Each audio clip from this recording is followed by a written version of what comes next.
So a couple days before I took that real estate course, went to a bunch of gas stations to apply for a job. I went to 10 Circle K. The lady there told me there was nothing. Chevron, it was Chevron pumps, but a Circle K store, which was like really weird. He said to leave my information. I left it. A Chevron gas station by itself, and like their own C store. He said to leave my information, but they have 3 other people who are training right now. Shell, he said he doesn't know. He's just an employee, but he'll give my information.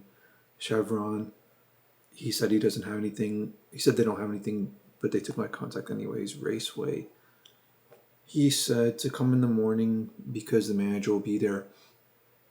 Murphy, he said it's a Murphy gas station. I don't know I've never seen that before. He said he's just an employee, so he can't do anything. Circle K, he said he can't help me. It's too hard. That's what he said. He's like, man, it's too hard, bro. It's too hard. Like, I think he was referring to like the job market in general. BP said they don't have anything. QT, they said if they have anything, it'll have openings online. So just to look online.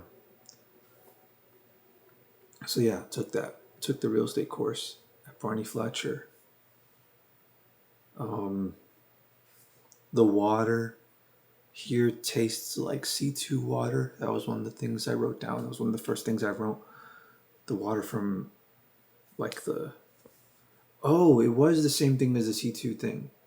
Yeah, all the water from those like really massive containers, like you put them upside down and there's like a hot water and like a room temperature and like a cold water thing, and you put like little like Dixie cups underneath it, or like coffee cups and stuff like that.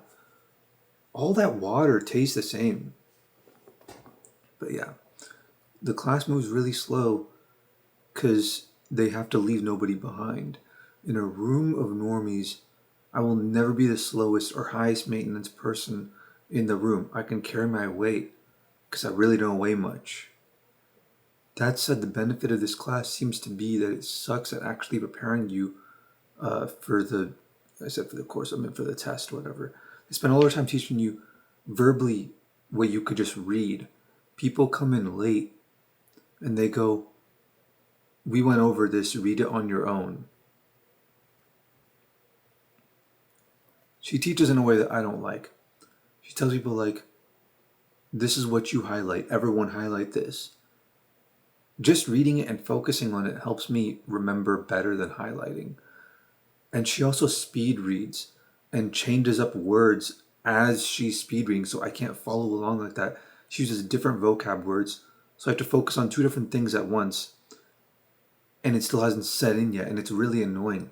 She has her own way of teaching, and it's not flexible to the way that I learn optimally. But I'm sure others would resonate more with it, you know?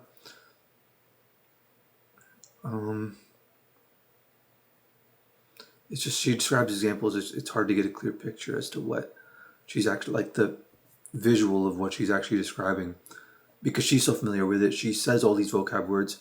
Oh, you are the, like, this tenant was dealing with this, the lessee and the mortgagee and all that. Like, she said all these vocab words like it's nothing.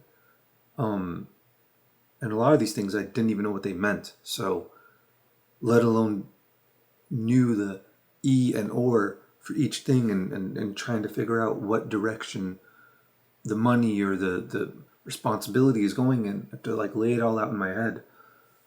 But yeah.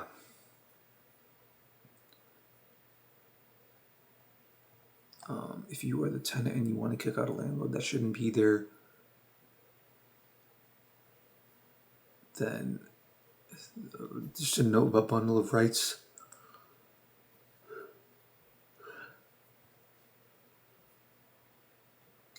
Ownership and possession are not the same thing. There can be someone else doing adverse possession on the property I own.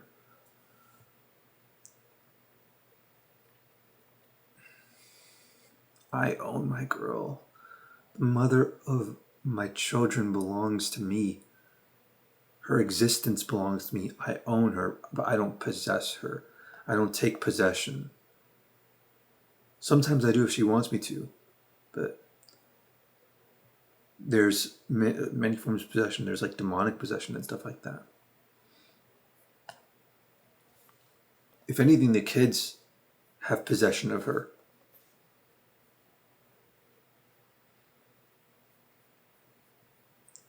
Five elements of a contract.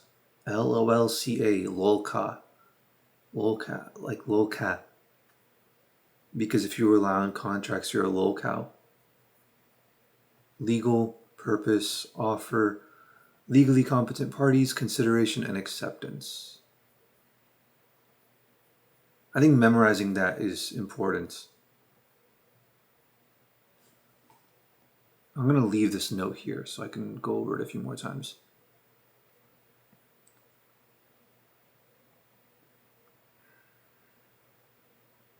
They were racist at one point in the thing. They were like, they played the race card. There's this Asian dude, Andrew, who sat next to me, and he wasn't there one day. And we're doing math, and the person goes, "Oh, Andrew would have loved this one. Andrew would, like, he would have had such a good time with this because he's Asian." Like, they themselves are racist, and then they complain about other people being racist. She was like, "Afraaz, you're in this." She was looking at all the brown people in the class. She's like, "Yeah, this is just how it is. People are gonna be racist to us. Afraaz, you're in this boat with me. I'm not in this boat with you. I'm not with you on this. You can join me on my boat where we're not discriminated against. Don't pull me on yours. I'm not going to force you to come on mine. You could stay there if you want, but I'm here. If you really saw this as a problem, you can fix it.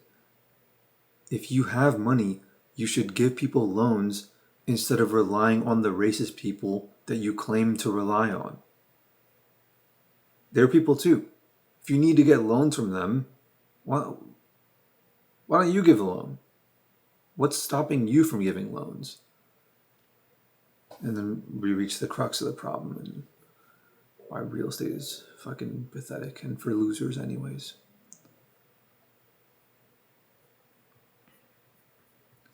There's a few things I gotta go over with ChatGPT, so yeah. That's the recap of the whole class. Okay, bye guys.